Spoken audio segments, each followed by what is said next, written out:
দ্বিতীয়ত আমি কৃতজ্ঞতা প্রকাশ করছি বাংলাদেশ পুলিশকে। তৃতীয়ত কৃতজ্ঞতা প্রকাশ করছি বাংলাদেশ পুলিশকে যে জনাব বাবা তরিকুল ইসলাম স্যারকে আমাদের লালমনিরহাট জেলায় এসপি করার জন্য। এমন এসপি প্রত্যেকটা জেলায় হোক, এটাই আমার কামনা। কারণ স্যার যেভাবে আমাদের মূল্যায়ন করেছেন, অনেক স্বচ্ছভাবে মূল্যায়ন করেছেন, মেধার ভিত্তিতে মূল্যায়ন করেছেন। আমরা চাই প্রত্যেকটা জেলায় এরকম হোক। এবং আমি একজন মাদ্রাসার ছাত্র।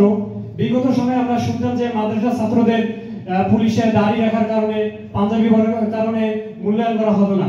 কিন্তু আমাদের তরিকুল ইসলাম স্যার আমাদের খুব মেধা ভিত্তির মাধ্যমে আমাদের উত্তীর্ণ করেছেন।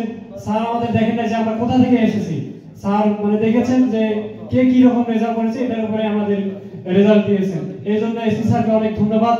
এবং আবার সেই কৃতজ্ঞতা প্রকাশ করতে চাই বাংলাদেশ পুলিশকে যে তরিকুল ইসলাম স্যারকে আমাদের লালমনিরহাট জেলায় এসপি করার জন্য। আমরা চাই এমন এসপি প্রত্যেকটা জেলায় হোক।